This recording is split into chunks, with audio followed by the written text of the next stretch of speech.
pero parece ser que hay alguna dificultad técnica. Lo primero, daros las gracias por vuestra asistencia a este primer acto de la Semana Cultural del Ateneo Republicano de Zaragoza, que esta semana, como comprendéis, culminará el 14 con la manifestación. Luego, al final del acto, os recordaré los distintos eventos que hemos programado y que tenemos pensado hacer, pero bueno, ahora vamos a ser breves porque aquí hemos venido todos a lo que hemos venido. Lo primero que voy a hacer es agradecer, aparte de a todos los compañeros del Ateneo y compañeros de otras y amigos y alguno que hay, voy a agradecer también la presencia de otras organizaciones que he visto y me da mucha ilusión de poder nombrar que estáis aquí. Entre ellos, pues mira, a Anabel Lapuente, que es presidenta de nuestra plataforma de acción memorialista, que sabéis que el Ateneo forma parte, y entonces estamos muy agradecidos de que haya podido hacer este esfuerzo.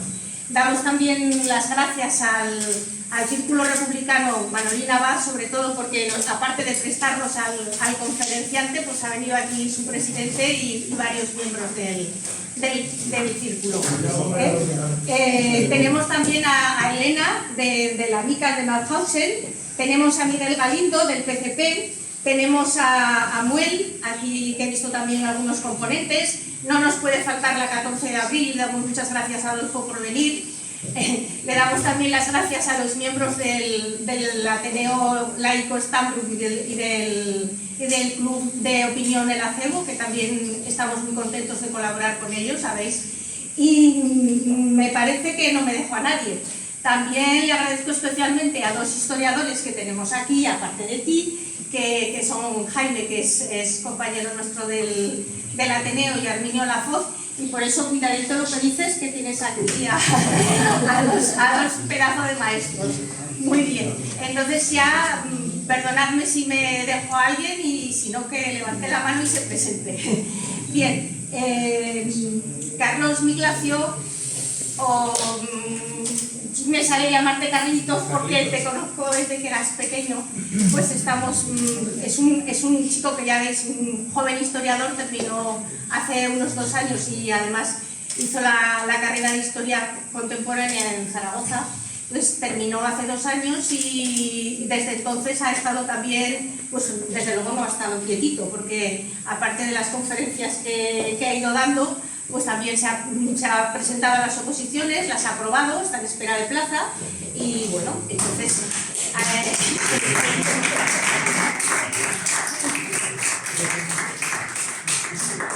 hizo un TFG que bueno, a lo mejor no viene no se nos encaja mucho, ¿no?, el de Napoleón, pero sobre los movimientos revolucionarios que nacieron en esa época y al socaire de la circunstancia histórica. Entonces, a lo mejor en otra ocasión también nos lo puedes contar. Entonces, él desde pequeño ha estado colaborando con el Círculo Manolín Abad, porque Arián se ha formado. Y se ha formado, antes de formarse como historiador, se ha formado con ellos en una cosa muy importante, que es la memoria.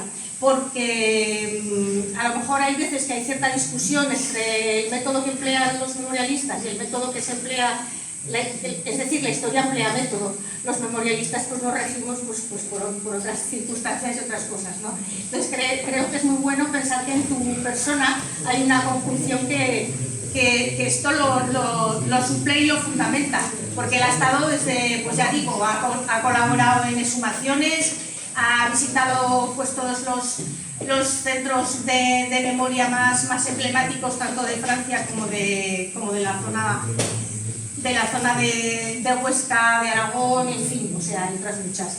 Pues nada más, o sea, hoy lo que habéis visto que el título de la conferencia era "No me cuentes historias", y que nos va a analizar a lo largo del tiempo cuestiones tales como la manipulación del relato histórico y las diversas mentalidades.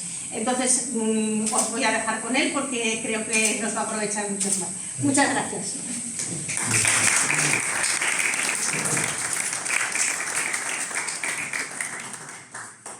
Bueno, Buenas tardes a todos, muchas gracias por la presentación, Pilar, muchas gracias al Ateneo Republicano de Zaragoza.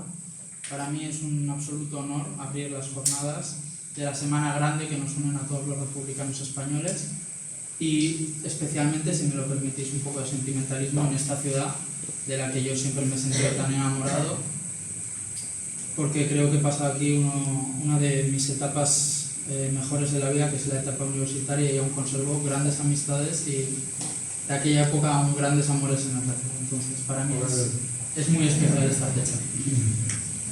Bien, como decís, yo soy un joven historiador que me propusieron hacer esta charla, me dejaron el tema libre y yo decidí cambiar un poco de perspectiva y no dar una charla al uso, como podemos entender que puede ser una charla magistral de historia, de acontecimientos, fechas, etcétera, etcétera.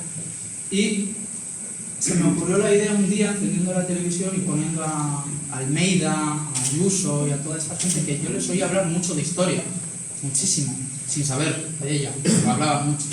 Entonces se me ocurrió hablar de la manipulación de la historia, de lo fácil que es tergiversarlo, ¿no? Y en ese sentido, yo desde que tengo uso de razón, si me conocéis lo sabéis, desde bien pequeño, mi pasión es la historia. Pero ya cuando entras en los 15 años y te viene un amigo, cualquier persona, ¿qué vas a estudiar? Historia. ¿Y eso para qué sirve? ¿Esto nos suena a algunos? ¿Eso para qué sirve? Entonces, a mí me gustaría preguntaros eso. ¿Para qué sirve la historia? ¿Qué pensáis? He diseñado esta diapositiva como una prueba de... ¿Me vais a permitir que me levante? Me gusta más. Y creo que se me oirá mejor y en el fondo igual me veis mejor. Esta es una prueba de agudeza visual. ¿Para qué sirve la historia? Quisiera, por favor, que os fijarais en la imagen de la izquierda. ¿No veis nada raro aquí? Yo os pongo en contexto. Os pongo en contexto. Es el Día de la Hispanidad, es el 12 de octubre, creo que del año 2019, justo antes de la pandemia.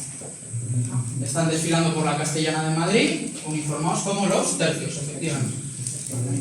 Pero yo nada más verlo, mi padre se acordará, en casa nos echamos a reír. ¿Por qué? ¿Alguna idea? Por favor, intervenir con total naturalidad. Me interrumpís, lo que queráis. ¿Por qué? ¿No será por el sombrero del soldado aquel que parece de los de... ¿Cuál? ¿Perdona? Eso. No tiene nada que ver. Pero es muy... Ha sido muy fino, tienes un ojo increíble, ha sido muy fino. No tiene... Os voy a hacer una pregunta. ¿Los tercios eran un cuerpo militar de qué monarquía? De los austrianos. De los austrias. ¿Quiénes fueron los mayores enemigos de los tercios durante la Edad Moderna? Los Francia, la Francia. ¿Y cómo se apellida este señor? Esta es la prueba palpable de que en este país no conocemos nuestra historia, ¿eh? Somos tan ignorantes que hemos hecho que un cuerpo profesional de élite monárquico haga un acto casi republicano, riéndose del rey. ¿Para qué sirve la historia? Ahora fijaos en estas dos imágenes aquí. Mi pregunta: ¿qué religión profesan estas mujeres? ¿Qué diréis? Musulmana. Me parece que tenemos un vicepresidente que ha roto un panfleto del Corán o algo así. Sí. Son cristianas. Son coptas. Son cristianas de Egipto, pero no son musulmanas. Y llevan el velo. Entonces, antes de faltar el respeto a otras culturas, a otras identidades, a lo mejor nos convendría un poquito más estudiar historia. Y ya ni siquiera eso. Yo tengo una abuela de 93 años. Mi abuela, católica, cada vez que iba, obligada por supuesto en el régimen franquista, a misa, si no llevaba bien puesto el velo, el cura, ¡pam! ¿Para qué sirve la historia? Pues para abrir los ojos, básicamente, y para forjar un espíritu crítico que nos acompaña el resto de nuestra vida. Ahora bien, ¿la historia gusta? ¿Pensáis que gusta hoy en día a la juventud en general? ¿No? Yo personalmente me quiero dedicar a la educación. Es decir, me quiero dedicar a enfrentarme a chavales de 15, 16, 17 años y hablarles de lo que pasó hace 2000 años, más o menos. Pero, claro, la respuesta inmediata es no gusta, qué aburrimiento, ¿eso para qué sirve? Son fechas, datos, nombres. Yo he hecho una búsqueda muy rápida, estas son las series más vistas en los últimos 15 años. Todas son de historia, de un contexto histórico. La Inglaterra del principios del siglo XX, vikingos, Espartaco. Bien, y me podríais decir, ¿pero Juego de Tronos? ¿Qué tiene que ver? Pues Juego de Tronos es una ficción, ¿no? ¿Qué tiene que ver? Pues, habéis visto la serie, la conocéis, ¿no? Obviamente. Quien se sienta en el trono de hierro es el rey de los 7 reinos. ¿Cuántos reinos componían Inglaterra en los siglos medievales? 7. Concretamente, los tengo apuntados, os los voy a leer porque siempre me lío con estos nombres. Kent, Sussex, Wessex, Essex, Mercia, Anglia Oriental y Northumbria. 7. Literalmente la confrontación entre las familias es la guerra de las 2 rosas, británica. Es historia británica. El muro de hielo del norte, del que se habla en la serie, es el muro de Adriano, que separa la civilización, lo romanizado, de lo bárbaro. Y los que están al norte del muro, que son los caminantes blancos, no son blancos, son azules, porque tienen los ojos azules. En época romana, las tribus que estaban al norte en Escocia se llamaban los pictos. ¿De qué color se pintaban la piel para ir a la guerra? Azul. ¿Gusta la historia o no gusta la historia? Entonces, mi pregunta es, ¿cómo es posible que año tras año, en el informe PISA, que es el informe de educación, ¿sabéis cuál es la asignatura peor valorada de la rama de humanidades? Historia. Y llegan los chavales, dicen eso, se van a casa y se ponen Juego de Tronos. ¿Cómo se explica esto? Quizá la historia gusta, igual los historiadores no tanto, y nos tenemos que actualizar un poquito más, pero la historia gusta y apasiona muchísimo. Y antes de pasar a la siguiente diapositiva, me gustaría contaros un cuento infantil, una nana, que las mujeres griegas contaban a sus hijos pequeños, hace 2000, 2500 años, para que se fueran a dormir. Se llama la leyenda o el anillo de Giges, se puede encontrar, o Giges. Dice que un buen día un pobre pastor de Corinto sufre un terremoto, se abre la tierra y él ve un anillo, brotar un anillo. Y él lo coge y se lo pone, y él no siente nada. Pero de repente se dan cuenta de que le da poderes, le vuelve invisible, puede hacer lo que quiera, lo que quiera. ¿Qué es lo primero que hace este pastor? Se cuela en la ciudad, en el palacio, degolla al rey y se acuesta con la reina.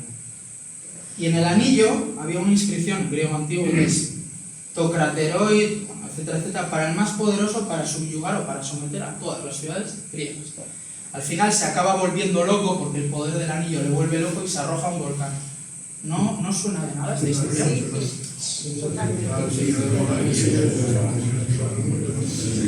Y seguimos consumiendo una nana de hace 2500 años. Y no nos gusta la historia, seguro. Por cierto, Tolkien, ¿qué era? Filólogo clásico. Concretamente de griego. Nada menos, ¿eh? Hecha esta breve introducción, comenzamos. Bien. Esto no es tanto en sí quizá una manipulación, una tergiversación de la historia, pero yo lo he enfocado de la siguiente manera. Obviamente, yo creo que no digo nada nuevo, todos lo sabéis, desde ciertos sectores de la derecha en este país se tiende directamente a negar la violencia machista. Totalmente. Como si no existiera.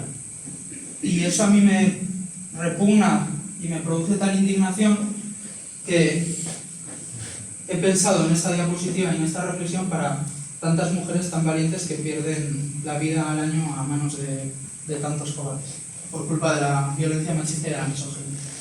Y he intentado rastrear mentalidades machistas, misóginas a lo largo de la historia y compararlas con el presente, a ver qué podemos encontrar. Y me he ido a la Grecia clásica y a la Roma antigua. Vamos a comenzar por este cuadro de aquí. ¿Lo conocéis?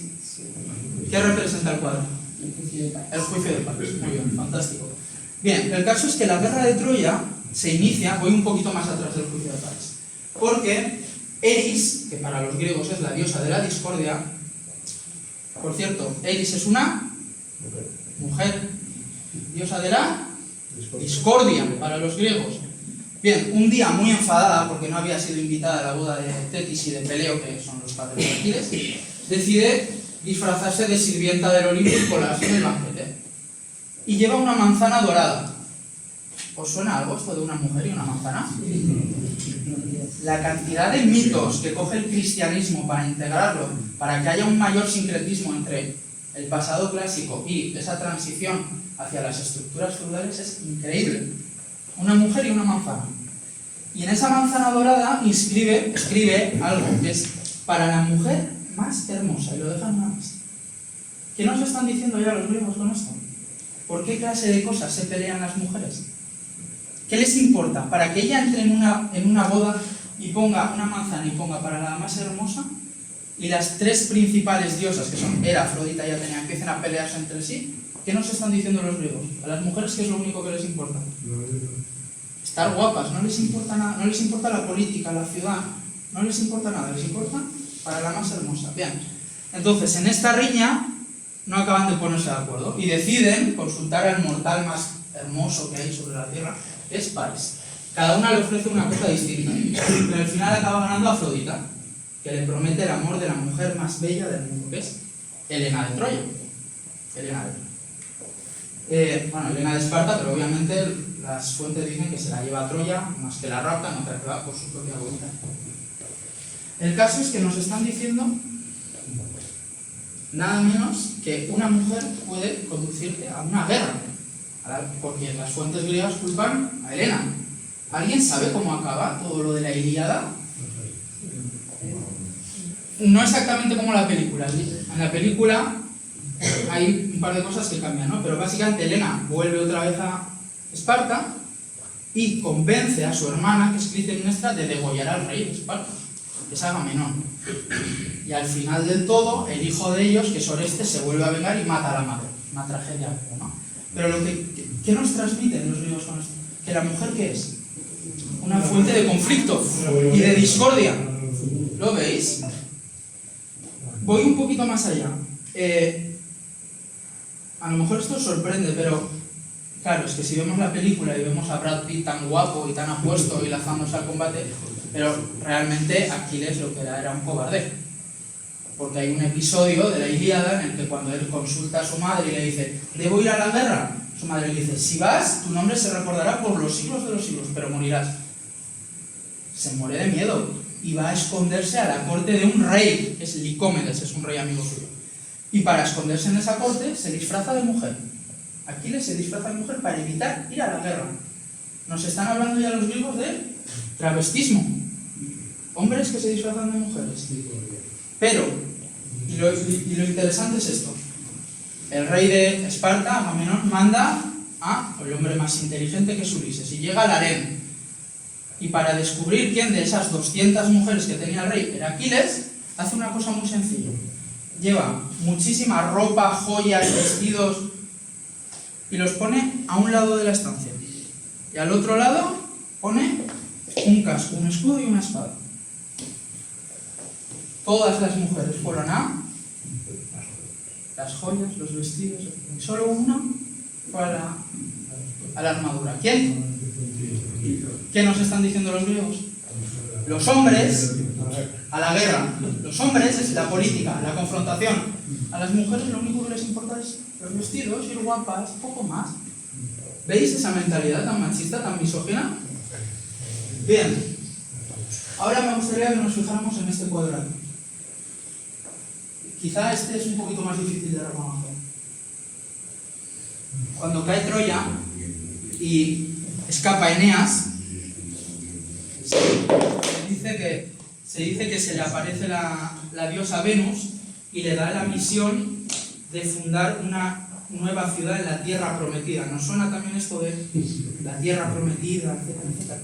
¿Qué ciudad va a ser esa? Alba Longa, que va a ser justo la precedente de Roma. Entonces, él naufraga en las costas de Túnez y es auxiliado por la reina de Túnez, que es Dido.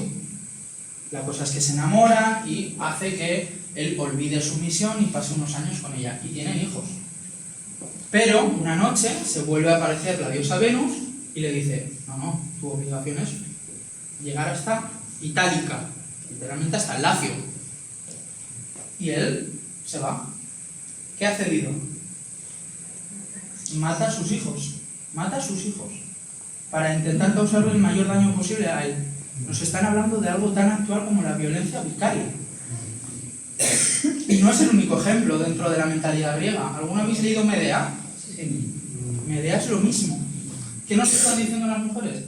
O sea, los griegos, que las mujeres están locas y que son capaces de cualquier cosa por hacerte daño, hasta de matar a sus propios hijos. Es un mensaje duro, lo sé, pero por algo se llama tragedia griega, ¿eh? Bien, ahora fijaos en este cuadro de aquí. Cleopatra y Julio César. Según los romanos, Cleopatra lo más suave que podía ser era una lupa. Lupa, en español, por ejemplo, lupanar. Lupa es loba, una puta. ¿Por qué? Pues porque, claro, esto tal cual, nuestro divino César, Julio César, nuestro divino César, que nos ha traído la paz después de todo un siglo, como es el siglo I a.C. en Roma, de guerras civiles, que por fin ha vencido a Pompeyo, por fin se respira paz, hay fraternidad entre romanos. Ahora Cleopatra está usando sus malas artes para desviarle del camino correcto, para manipularlo. Y no solo eso, sino que cuando muere Julio César, Cleopatra ¿qué hace? Se acuesta con el mejor amigo de César, que es Marco Antonio. Eso para un romano, que una mujer sea, digamos, esté en la cúspide social o dirija un territorio como era Egipto y que encima es impensable, es absolutamente impensable. Si César se ha desviado, ha tenido que ser por culpa de una mujer. De hecho, hay algunas fuentes, creo que ahora mismo no recuerdo, pero diría que es Tito Livio, que nos habla de que Cleopatra le practicó una felación a los 20 generales de César en una sola noche. Y eso para los romanos, pues eso, es una puta. Entonces yo os pregunto, César, por cierto, César cuando se acuesta con Cleopatra estaba casado, era un hombre casado, pero eso a los romanos les pareció mal, porque es un hombre. Entonces mi pregunta es, si hoy en día un chico sale de fiesta y sería 20 días, ¿qué es? ¿Qué decimos que es? Casanova, poligón. ¿Y si una mujer hace lo mismo? ¿Qué decimos que es? Empezamos a ver un poquito, rastreamos un poquito esas mentalidades. Y por último, el caso de Lucrecia, famosísimo, 509 a.C., Roma. Esta mujer pertenecía a una de las familias patricias más importantes y un día es violada por Sexto Tarquinio. Sexto Tarquinio es el hijo del rey de Roma, que es Tarquinio el Soberbio, su padre. Bien, es violada. Y al principio no quiere contarlo a su familia porque le da vergüenza, porque ha perdido el honor. Al final se lo cuenta a sus hermanos, Bruto y Casio, y estos se levantan en armas en contra de la monarquía en Roma. Va a ser el último rey de Roma. Pero sus hermanos le ponen un puñal en la mano y le dicen, ya sabes lo que tienes que hacer. Y se suicida, porque ya no vale nada. Entonces mi pregunta es, ¿cuántas veces hemos escuchado en medios de comunicación tertulianos que ante una agresión machista, una agresión sexual, se pone al mismo nivel al agresor y a la víctima? Estoy harto de encender la tele y oír a tertulianos decir que, hombre, que si la han violado es porque iba provocando. ¿Cómo se le ocurre decir así? Estamos de acuerdo, ¿no? 509 a.C. Nada menos. ¿Alguna pregunta, alguna aportación? Entramos en la Edad Media y seguimos. Veo escándalos. Veo escándalos por la cruz.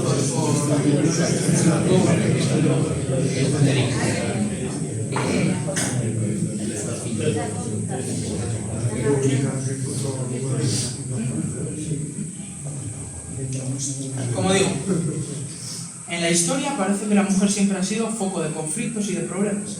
¿Cómo explica la historiografía más tradicionalista, más conservadora de este país, que los musulmanes entraran en este país con, digamos, tanta facilidad en el 711 por culpa de una mujer? El rey Rodrigo visigodo se enamora de esta noble que se llama Florinda, es hija de uno de los condes más importantes, que es el conde Don Julián. Ella no es recíproco ese amor y él la acaba violando. El conde Don Julián, despechado, ayuda a cruzar a los musulmanes, concretamente a los bereberes, a la península ibérica. Concretamente a un comandante de legiones, a un comandante de ejércitos bereber llamado Gib al-Tariq. ¿Os hacéis una idea de por dónde le ayudó a pasar? Pues por el peñón que lleva su nombre, Gibraltar. Entonces, básicamente es por culpa de una traición de los musulmanes entraron en la península ibérica, por culpa de una mujer. Y dejo aquí ya el tema. Ahora bien, a mí me gustaría que nos fijáramos en estas declaraciones. Los visigodos fueron los primeros españoles tras la ocupación romana, ya que fueron los primeros católicos. España siempre ha sido católica. ¿Algún comentario? ¿Cuándo está editado eso? ¿Cómo, perdona? ¿Cuándo está editado eso? ¿El qué? ¿Editado el qué? La sentencia Esa frase. Federico. Lo dijo en Es Radio, hará, yo creo que 5 años, en 2018 creo. Sí, 2018-2019. Ahora mismo no recuerdo el año, pero cuando se puede rastrear por internet perfectamente, ¿eh? La cosa está en... Bueno, pero ya conocemos a este personaje, ¿no?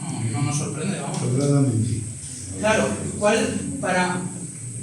para alguien que ha estudiado historia, automáticamente aquí te tienen que saltar las alarmas de inmediato. ¿Por qué? Porque los visigodos no eran católicos. No eran católicos, eran arrianos. Eran cristianos, arrianos, no católicos. Para ser sinceros, se convierten al catolicismo a partir del Tercer Concilio de Toledo, pero por presiones de la Santa Sede. Ellos son arrianos.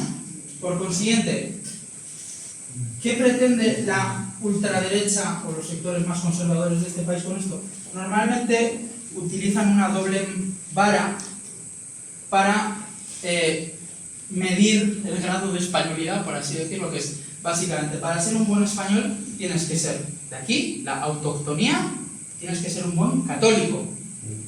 ¿Para qué les sirve esto? Pues por un lado para oponerse a la inmigración, ya sabemos qué discurso tienen sobre la inmigración, muchas veces esa misma gente que viene cruzando el Mediterráneo desde la otra punta viene desde las mismas tierras donde surgió el cristianismo, pero bueno, y sobre todo para hablar de la Santa Cruzada y de que la guerra civil fue culpa de los rojos y de los republicanos y, por supuesto, que atentaron contra la identidad católica de España, porque para ser buenos españoles hay que ser católicos. Claro, ante esa perspectiva, de ese concepto de hay que ser católico y de aquí, y autóctono, vale, los visigodos no eran ni uno ni otro, porque los visigodos son arrianos, como he dicho, y además vienen de más allá del Rin. Son tribus germánicas, vienen de Alemania.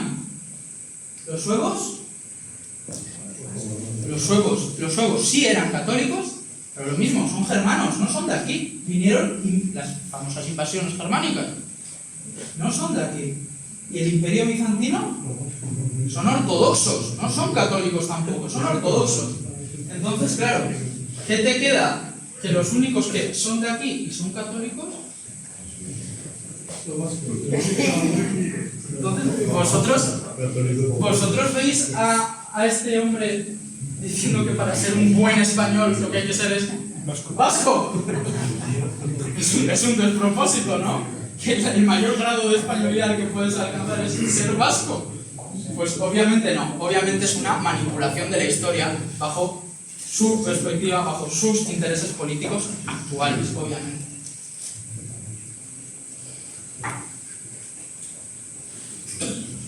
En esta diapositiva quizá pequé un poco de localista, porque no creo que conozcáis el cartel que está ahí arriba, pero os voy a poner sobre contexto enseguida.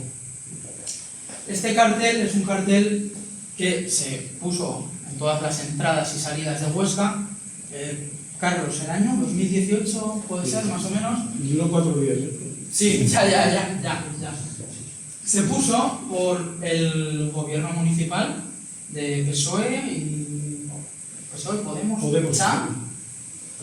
Claro, lo que hacen es poner en valor el aragonés.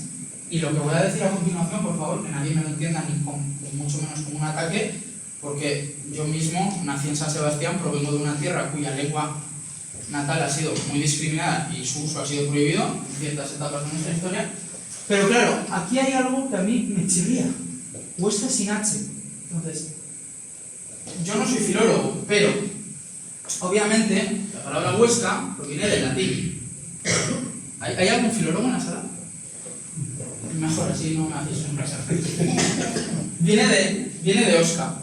Normalmente, la regla de derivación del latín al castellano dice que las palabras evolucionan a partir del acusativo, es decir, Óscar. ¿Qué pasa en el acusativo? Que se produce lo que los filólogos llaman una apócope de la consonante en posición final, es decir, la M desaparece, y se produce una diptongación de la vocal oclusiva, es decir, la O pasa a UE, ¿de acuerdo? Y tenemos hueso. Claro, la cosa está en que en latín, la grafía, la manera de escribir la U y la V es la misma. No se suaviza, no se redondea hasta bastantes siglos después. Por consiguiente, nosotros estamos aquí. Yo me voy de aquí, me voy a Huesca y os escribo una carta en latín. Y os digo, ego sum in Huesca, porque ya he evolucionado de ese primer latín. Mi pregunta es, ¿cómo sabéis vosotros que yo estoy en Huesca o que estoy en Vesca? ¿Cómo sabéis que eso es una V o una U? ¿Cómo lo distinguís? Porque en filología se necesita lo que se conoce como una H parásita. Esta H no sirve de nada, no debería estar. Lo único que nos está indicando es que esto es una U. Pasa exactamente lo mismo con la palabra huevos, con la palabra huesos, con la palabra huerto. Lo mismo. Por consiguiente, aquí están cometiendo un error bastante grave a la hora de escribir el nombre de Huesca, a pesar de que lo hayan escrito, a pesar de que quieran poner en valor el aragonés, esto va con H, por razones históricas. ¿Esto se entiende? Queda claro, ¿no? Más o menos. No es tanto una manipulación, una tergiversación de la historia, yo creo que más bien un desconocimiento, pero igualmente son casos del día a día que yo creo que traerlos aquí, pues sobre todo lo que quiero es expandir esos ojos de historiador que nos hacen estar más atentos al mundo que nos rodea. Bien, y en cuanto a el Estatuto de Autonomía,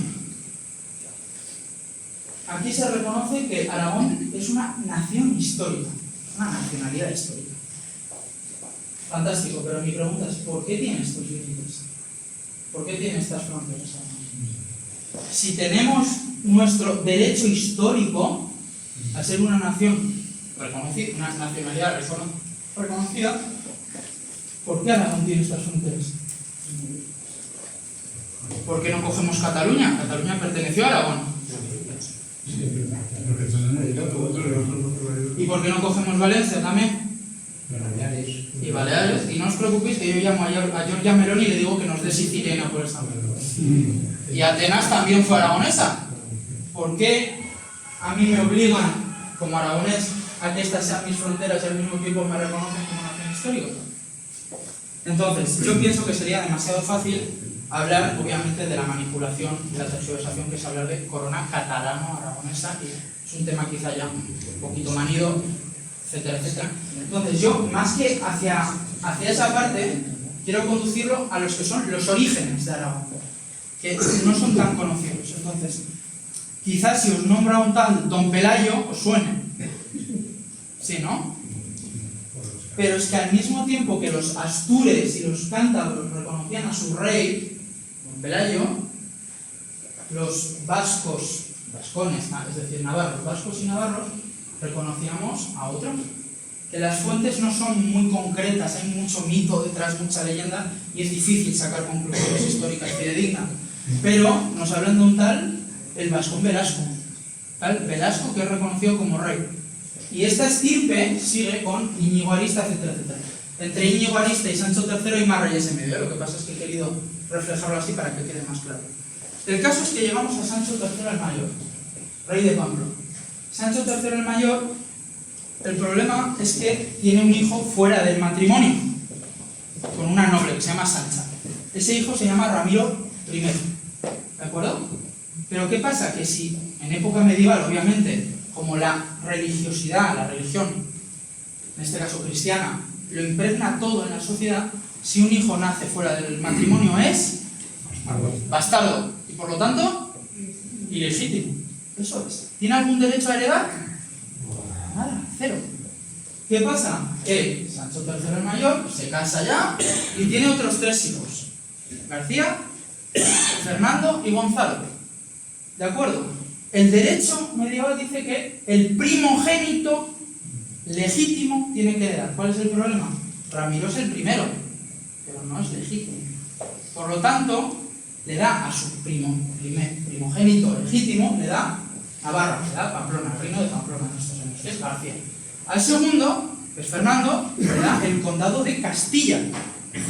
Y al tercero, Gonzalo, le da el condado de Sobrarbe y Ribagorza. ¿De acuerdo? Pero, al parecer, Sancho III era muy buen padre, muy afectuoso, muy cariñoso, y le sabía mal dejar a Ramiro sin nada. ¿Qué le da a Ramiro? El condado de Aragón. Por lo tanto, ya, ojo, Aragón y Sobrarbe y Ribagorza no eran lo mismo. Por lo tanto, Sobrarbe y Ribagorza no debería ser aragonés. De primeras. Eran dos condados distintos en su origen. Bien, ¿qué ocurre? Gonzalo muere pocos años después. Sancho III el Mayor muere en 1035, si no me falla la memoria, y su hijo Gonzalo en 1044. ¿Qué pasa? Que automáticamente Ramiro se apropia por la fuerza de Sobrarbe y Ribagorza. Las integra en Aragón. Claro, ¿cuál es el problema? Ramiro sigue siendo bastardo y él lo sabe. Y en las fuentes históricas medievales él se llama como quasi pro rege. Literalmente en latín es casi como un rey. Él sabe que no es rey. En su expansión hacia el sur, contra el Islam, muere en la batalla de Graus. Y hereda su hijo, Sancho Ramírez. ¿Este nos suena más o menos, Sancho Ramírez? ¿Cuál es el problema? Es hijo de un bastardo. Pero él quiere ser rey. Él ambiciona ser rey. ¿Qué hace? Va a la Santa Sede y soborna al Papa Alejandro. Le soborna. Le promete 500 monedas de oro al año. Y que a partir de entonces Aragón sería vasalla de la Santa Sede y que llevaría sus colores. ¿Por qué Aragón tiene las barras que tiene? Porque en esos años los colores del Vaticano, de la Santa Sede, no eran el amarillo y el blanco como es ahora, era el amarillo y el rojo. Por eso Aragón tiene esos colores. Estos colores. El Papa, ante semejante oferta acepta, desde luego, pero es un soborno.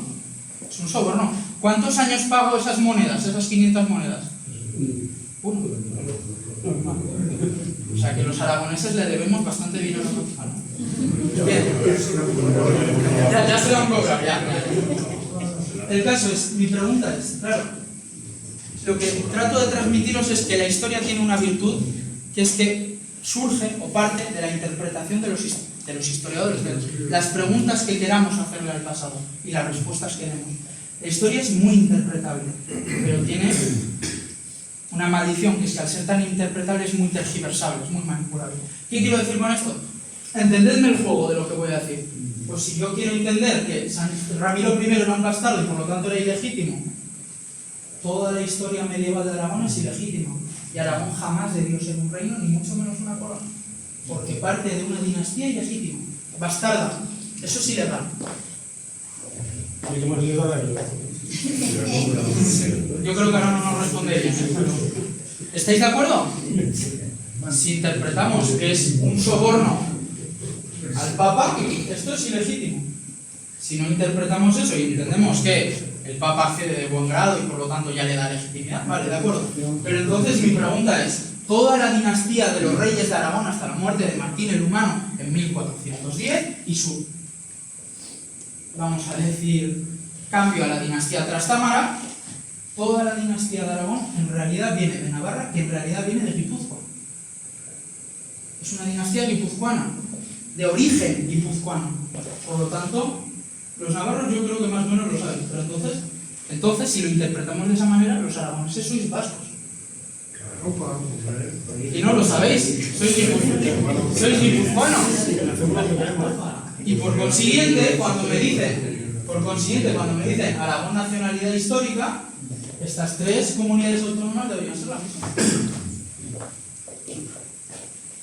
La casa y Aragón. ¿Sí o no? Más o menos.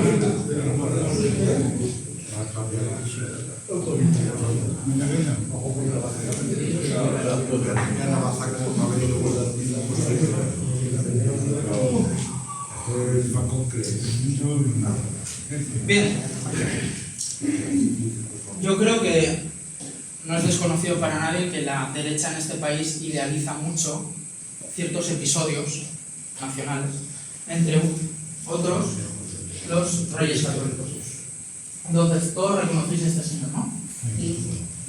Ese señor usted me habla. Yo, bueno, es que he tenido miedo de poner M. Rajoy porque como nunca se supo quién era, entonces he puesto el nombre entero. Bien, España es la nación más antigua de Europa. Vamos a ver. Refiriéndose al pacto de los toros de Vicente, etc. A ver, historiográficamente un historiador no te puede hablar de nación antes de la Revolución Francesa, porque la nación es una idea de la Revolución Francesa, que es ni más ni menos que la asociación de ciudadanos libre y voluntariamente constituida, y a la cual le pertenece la dirección del Estado, porque el Estado no es patrimonio de ninguna familia real, sino del conjunto de los ciudadanos, no de los súbditos, de los ciudadanos. Es una idea revolucionaria francesa. Es una barbaridad hablar de nación aquí. Bien, si queremos quizá rastrear un poco más y buscar el término de nación latino, romano, Julio César en la guerra de las Galias, ahora más o menos de memoria, es sicuti ego aquepi nilo loco inter se diferum nationes in partes tres, que en latín quiere decir, según tengo entendido, según se me ha informado, según he oído, en aquel lugar, en las Galias, las naciones inter se diferum en partes tres. Entre ellas se distinguen, se diferencian por tres cosas. Lingua, mos et jus. Lingua, mos, el mos maiorum, la costumbre, la tradición, y jus, de viene justicia, la ley, digamos. Entonces, si este hombre, te dudo que se esté refiriendo al término de Julio César, pero bueno, si entendemos eso, si una nación es lengua, tradición y ley, ¿el País Vasco tiene lengua, tradición y ley? ¿Propia? Sí, la tiene. Por lo tanto, ¿el País Vasco es una nación? Sí. ¿Cataluña lo es? ¿Lo tiene? ¿Aragón? Sin ninguna duda, sí. Desde luego que sí. Claro. El problema viene en que este hombre, cuando habla de nación, se está refiriendo a una exaltación patriótica, a una unificación nacional, como que a partir de ahora España ya se unió y fue grande, etc. Claro, el problema de todo esto es que los reyes católicos, los reyes católicos eran, Trastámara, eran primos entre ellos. El grado de consanguineidad que tenían no les permitía, por derecho, casarse. ¿Qué hacen ellos? Falsifican una bula papal. La falsifican. Es ilegal. De nuevo, pues tenemos un problema, señor Rajoy, porque si entendemos que nuestra nación se hace a base de una ilegitimidad, de una ilegalidad, entonces España es ilegítima, ¿sí? ¿Estáis de acuerdo conmigo? Es que yo entiendo que para la derecha tiene que ser difícil porque España no ha tenido un proceso de unificación nacionalista liderado por revoluciones burguesas decimonónicas como son las del siglo XIX en Alemania y en Italia.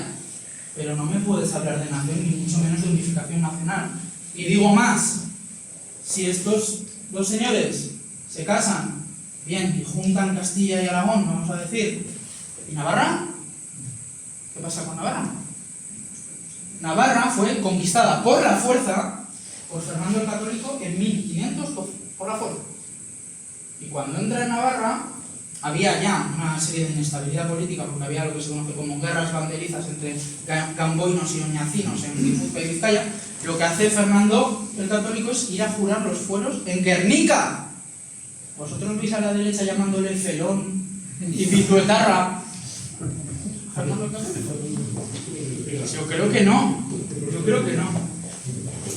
Y este otro señor, yo creo que también os acordaréis, no sé qué es de él, si alguno... Ahora va a presentaciones de libros. ¿Sí? Sí. ¿Pero los escribe o...? No, de otros. De otros. Del PSOE, del PP.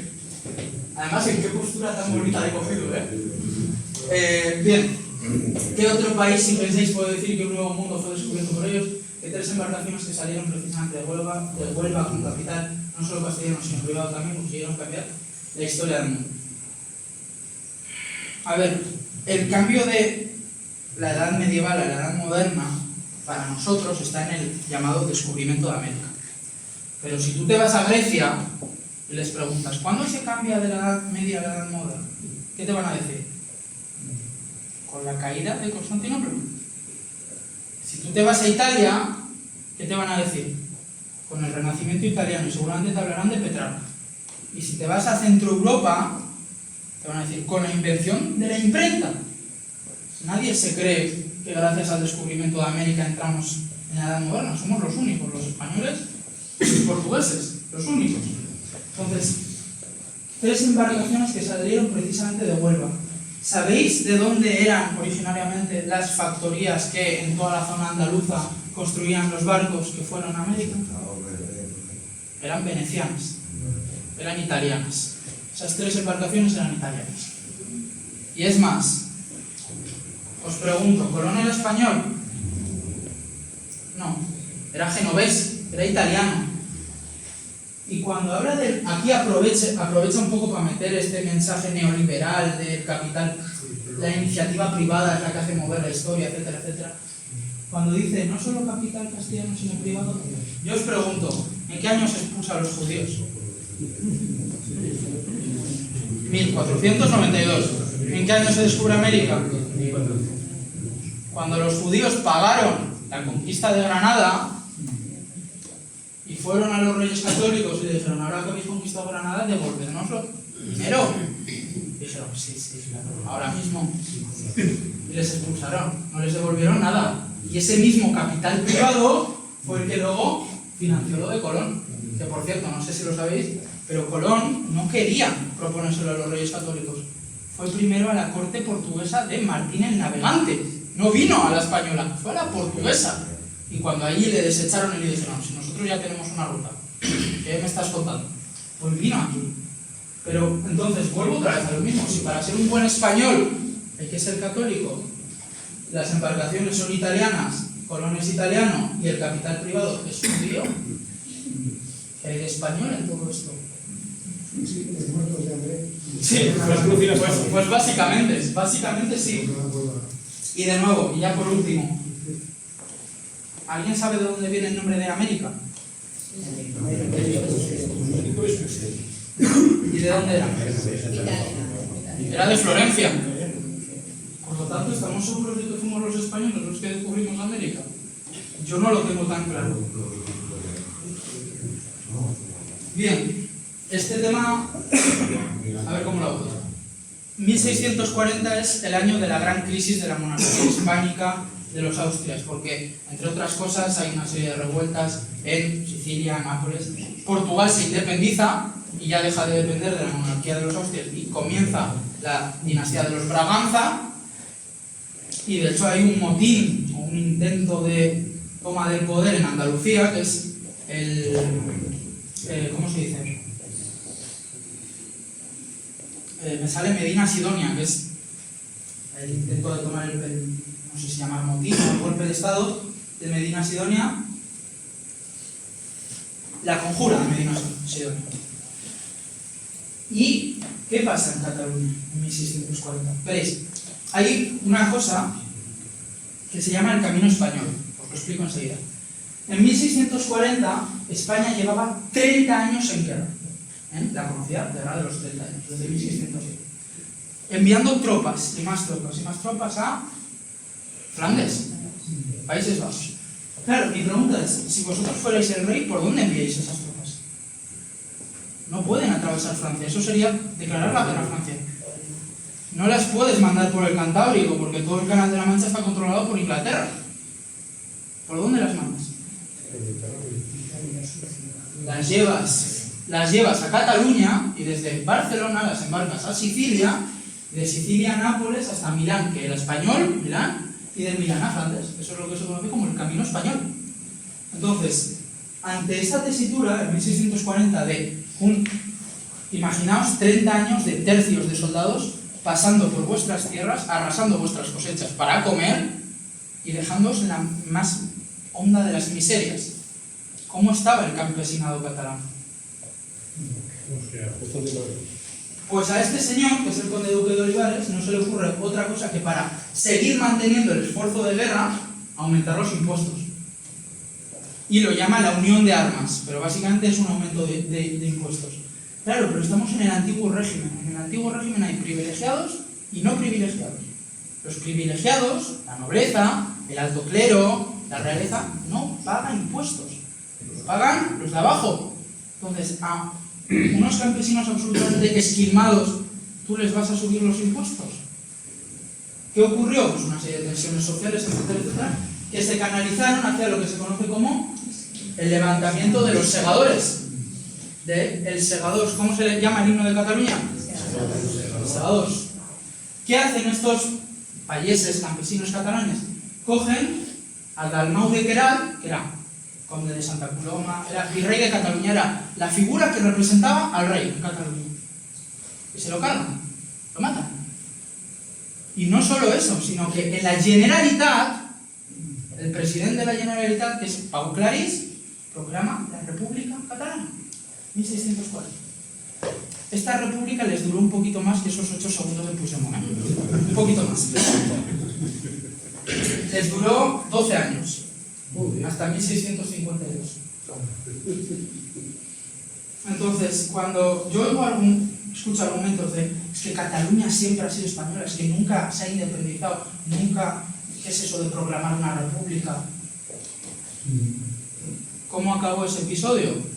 El infante Don Juan de Austria entrando a sangre y fuego en Barcelona y cargándose a los principales promotores del levantamiento de los segadores. Este cartel es un cartel de la Guerra Civil. Aquí está aludiendo. Está aludiendo a un movimiento social de carácter absolutamente republicano en 1640. Por consiguiente, eso de que Cataluña siempre ha pertenecido a España y que nunca se ha independizado, parece que no es tanto así. ¿Algún comentario? ¿De qué años en concreto? ¿De 1640 a...? 1640 se independiza. 52, 12 años, 1652. ¿Y los comuneros y las germanías de qué época es? Es anterior, eso es 1520, eso es más o menos. 1520. Sí, pero ten en cuenta una cosa. No es lo que eso es, gracias Pilar. No es lo mismo, porque los catalanes lo que hacen es rechazar al rey, rechazan la figura del rey, matan al virrey nada menos, Los comuneros no es lo mismo, porque la mayor aspiración de los comuneros es: por favor, emperador Carlos, no te vayas a Alemania a luchar contra Lutero, quédate con nosotros que somos tus más leales siervos. Sí, pero ustedes estaban espabilados porque se habían pulido todo como Hay 120 años de diferencia. Si quieres decir que hay algún tipo de influencia de uno en otro, sí.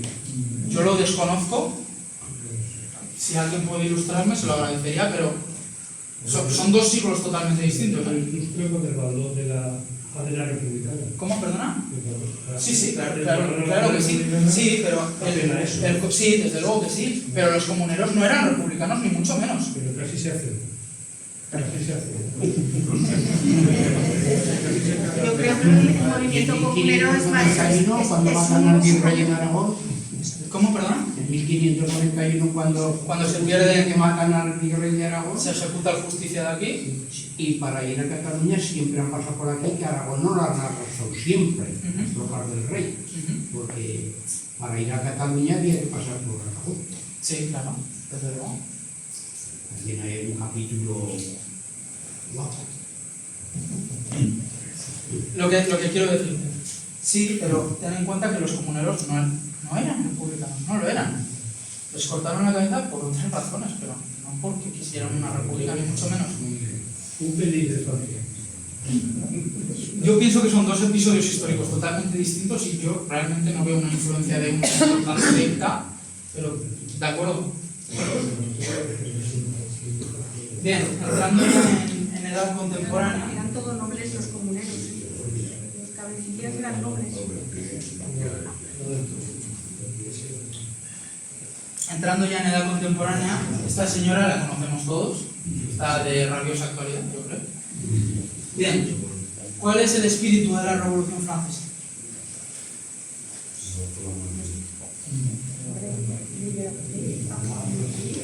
Ese es el lema, ese es el lema. Lo de acabar con la monarquía, no tanto, me explico.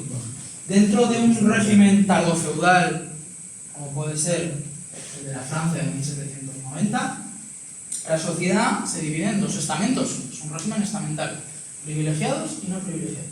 ¿Cuál es la distinción entre unos y otros? La sangre, el apellido, ¿de acuerdo?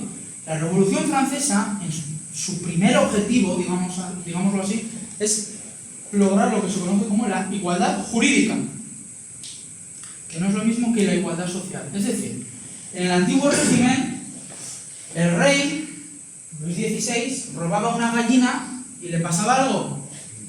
Nada. La robaba un campesino y le pasaba algo. Había un castigo. Eso es desigualdad jurídica. Ante un mismo delito, diferente pena. ¿Qué dice la Revolución Francesa? Igualdad ante un mismo delito. O sea, sí, ante un mismo delito, misma pena. Entonces, dentro de ese espíritu, que ya Montesquieu hablaba del espíritu de las leyes, me parece especialmente importante esta frase.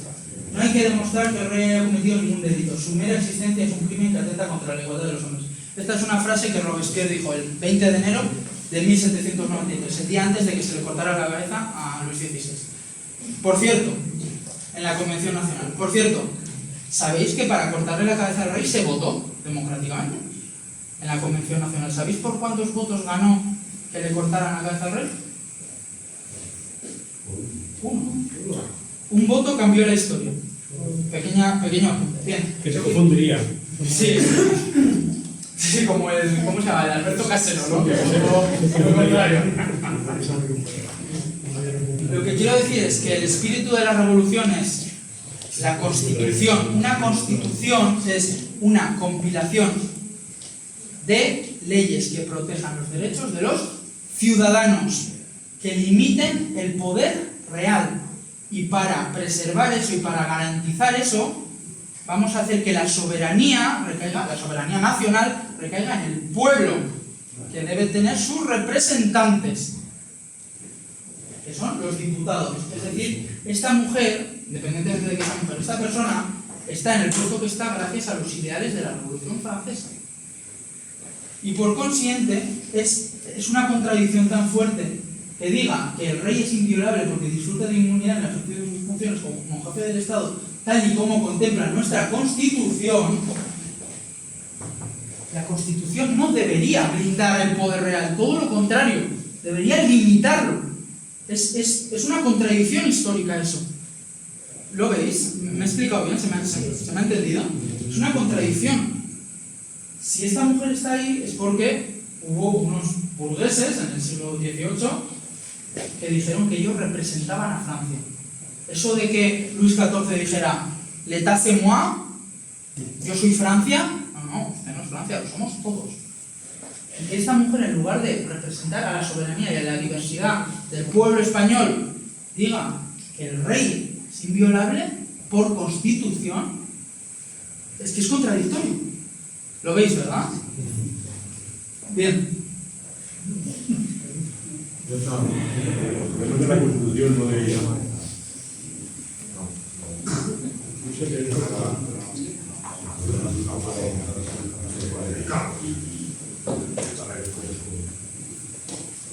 Ojo, una de las principales reivindicaciones de principios del siglo XIX, pero de la Revolución Francesa, es la libertad de expresión.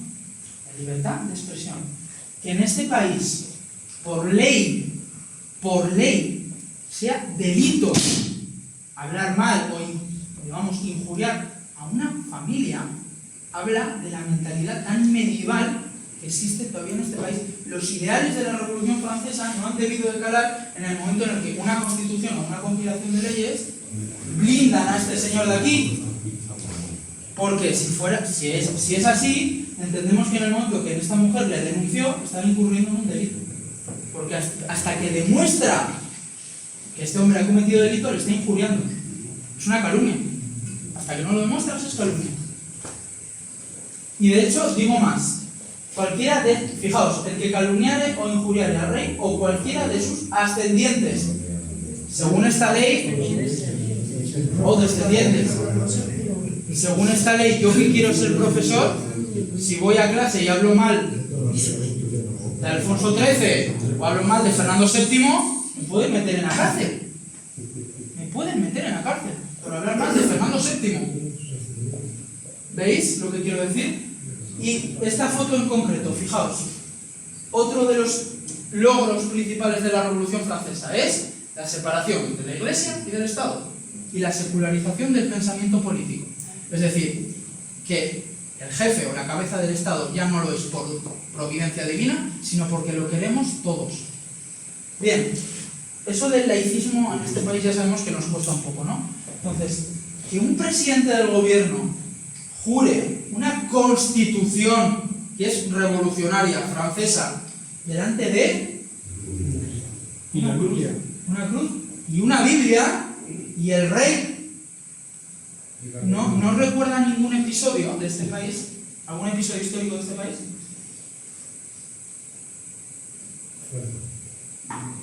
Literalmente, esto es cuando el Cid obligó a Alfonso a jurar que no había matado a su hermano delante de la Biblia. De Santa Gadea, ¿no? Eso es, muy bien. La jura de Santa Gadea. ¿Podemos ser más medievales? Y entonces que a mí me venga la derecha diciendo que España es un Estado moderno y de derecho, cuando la mentalidad y las estructuras mentales siguen siendo medievales y no revolucionarias francesas, no decimonónicas del siglo XIX. ¿Estáis conmigo? En cuanto a la guerra de independencia.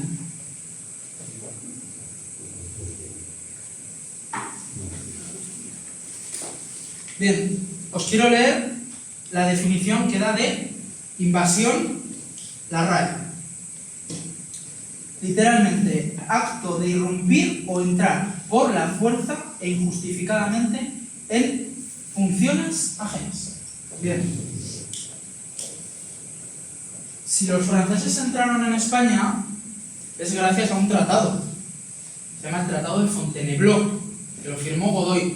También lo hizo por corrupción. Parece que en este país hay cosas que no cambian. ¿Por qué? Porque a él se le prometió una buena cantidad de dinero y ser rey del Algarve.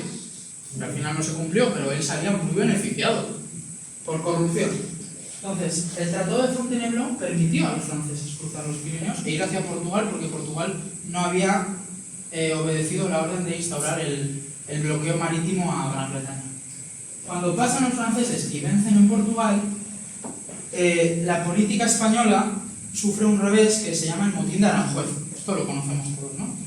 En el que literalmente Fernando VII depone a su padre. Le derroca, ilegalmente, obviamente, le derroca.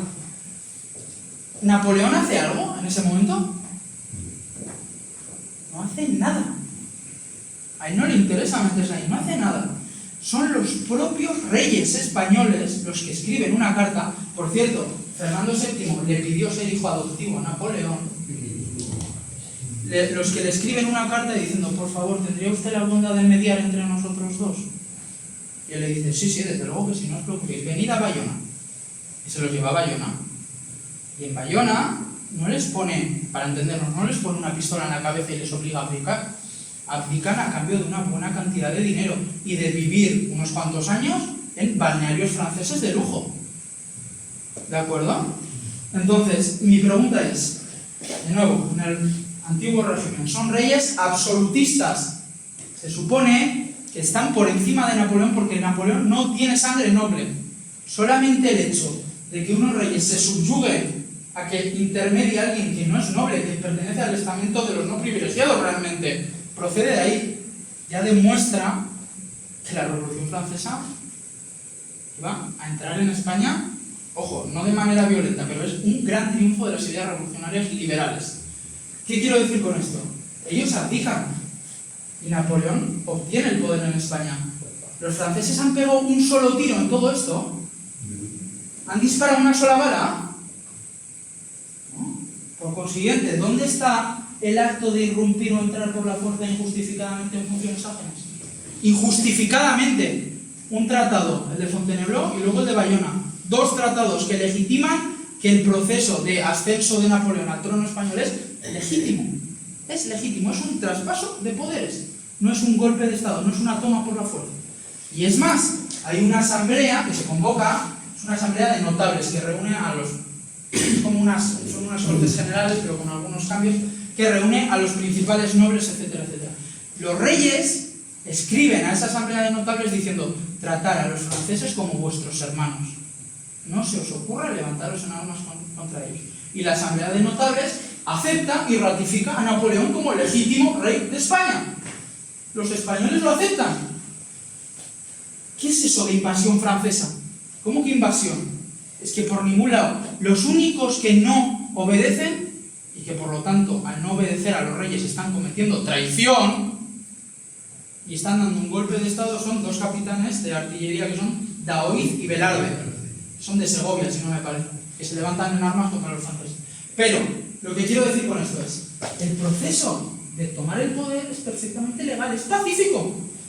Y por tanto, ese día de mayo en el que el pueblo de Madrid se levantó en armas, quienes están dando un golpe de Estado contra un poder legítimamente constituido son los españoles, no los franceses.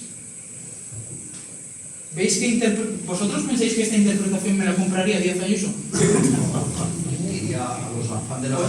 Pues esta interpretación es mi tesis de final de carrera, que fue dirigida por Carmen Fries, y no tuve ningún problema en defenderla. Está basado en derechos, ¿no? Es que hay veces que... Goza. Más o menos. Lo que quiero decir con esto es: ¿por qué interesa hablar de invasión francesa? Pues obviamente porque la derecha vive en una exaltación patriótica de corte nacionalista, y para todo nacionalismo no hay nada mejor que una amenaza o un enemigo exterior. ¿Cuál es el de los españoles? bueno, a veces, ¿no? A ratos. Bien. Eso es como el mito de la Armada Invencible, ¿no? Que también Perdona, no te he oído. Como el mito de la Armada Invencible, que los ingleses derrotaban a la Armada Invencible y sin embargo fue las inclemencias del tiempo lo que hicieron naufragar la mayoría de los barcos. Claro. Y Pero... que ni siquiera los ingleses estaban allí para luchar. O sea, fue todo un invento de la reina de Inglaterra. Por supuesto, desde luego que sí. Pero tienes que tener en cuenta una cosa: gran parte de esos relatos, esas construcciones, no nos llegan desde esta misma época.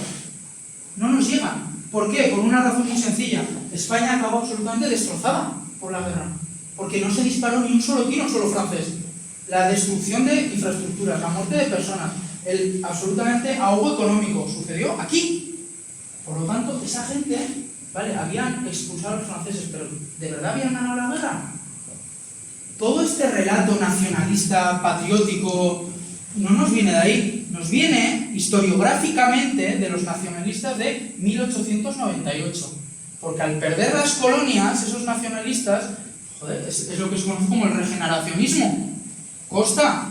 Buscan episodios nacionales de gloria, no de pérdida, de ensalzamiento nacional, de victoria. Porque la depresión fue tan grande después de perder las colonias que buscaron algún tipo de episodio nacional de grandeza y lo encontraron aquí. Entonces todos estos discursos de la derecha nos vienen de ahí, vienen de 90 años después de todo esto. Son tergiversaciones, son manipulaciones de la historia. ¿Se entiende esto, verdad? Y para terminar,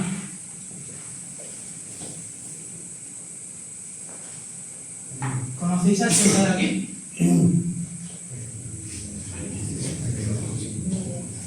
Es un poco... Este hombre de aquí se llama Ernst Nolte. Es un ultraderechista alemán. Abiertamente, muy simpatizante de ideología nazi. Este hombre básicamente justifica el nazismo de la siguiente manera. Dice: el nazismo o el fascismo no es alemán per se. ¿Por qué? Porque ¿en qué se basa el nazismo? ¿Cuál es la piedra angular, la piedra clave del nazismo? La raza, ¿quién lo ha dicho? La raza, el determinismo biológico. Y eso lo asocian directamente a nación. Para los nazis, una raza es igual a una nación. Es una de las ideas más peligrosas que hay, obviamente. Porque literalmente lo que se transcribe es en que todos tenemos que ser rubios y de ojos azules. Porque si no, no eres alemán. Por lo tanto, no mereces vivir. Eso es el nazismo. Es determinismo biológico, es raza. Y segundo, en el antisemitismo. Pues este hombre, que es historiador, coge un episodio de Francia, que igual a mis amigos franceses les sonará solamente, que es el caso Dreyfus. El caso Dreyfus. El caso Dreyfus fue un episodio en Francia en 1899, creo recordar, en el cual a uno de los altos cargos del ejército francés, era Dreyfus, era judío, le culpan de haber transferido información al enemigo prusiano en la última guerra, la guerra franco-prusiana de 1873, creo recordar. Le acusan de eso. Es mentira, él no hizo nada, pero es que es judío. Es la cabeza de chivo perfecta, es judío. Y le expulsan del ejército, aquí tenemos a su superior, y este es Dreyfus, y le está rompiendo el sable. Está expulsando con deshonor del ejército. Es un caso muy claro de antisemitismo. Este hombre lo coge y dice, esto, lo que pasa es que queda dormido hasta Vichy, el régimen de Vichy. Por lo tanto, el antisemitismo y el germen del fascismo no es alemán, es francés. Es lo que dice. Ese germen pasó a Italia, floreció y en Alemania alcanzó su madurez. Pero, si alguien tiene la culpa de que haya estallado la Segunda Guerra Mundial, no es Alemania, es Francia. Porque vosotros seréis antisemitas antes que nosotros, literalmente. Y por supuesto también, según este hombre, no existió el Holocausto. Nadie murió en las cámaras de gas, sino que hubo mucho tifus y mucho frío. ¿Sí? Entonces, claro, para gente que ha ido a Normandía y ha visto las cajas de Ciclón B, que era el gas tóxico, ¿no?, con el que mataban a los enemigos del Tercer Reich, pues es difícil de creer.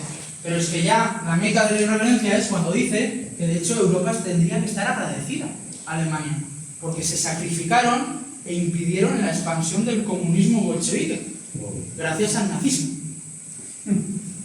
No suena nada de que hoy en día nos dicen que viene Putin, va a llegar a Lisboa,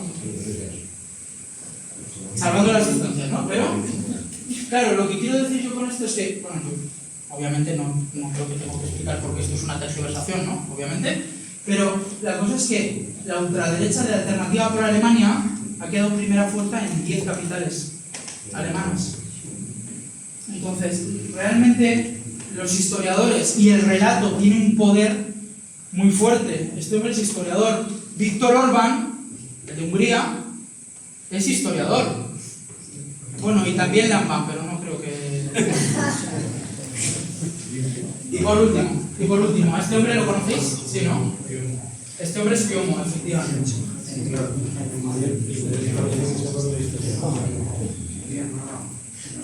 Pues Piomo básicamente lo que dice, resumiendo mucho, es que la guerra civil, la mal llamada guerra civil, obviamente, no empezó en el 36, sino en el 34.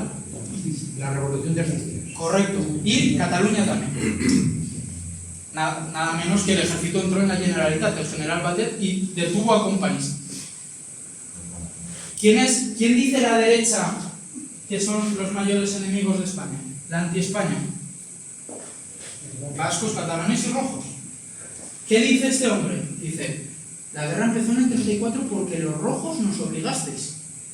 Con Asturias y con Cataluña. Fuisteis vosotros los que empezasteis la guerra en el 34. Y por supuesto, el alzamiento de Franco lo único que hizo fue traer orden y traer paz a este país, porque los rojos nos estabais conduciendo al infierno, quemando iglesias, etcétera, etcétera. Mi pregunta es, ¿en qué tipo de contexto histórico o proceso histórico bélico se celebran unas elecciones? Y encima, recordemos que en el 34, ¿quién gobernaba en España?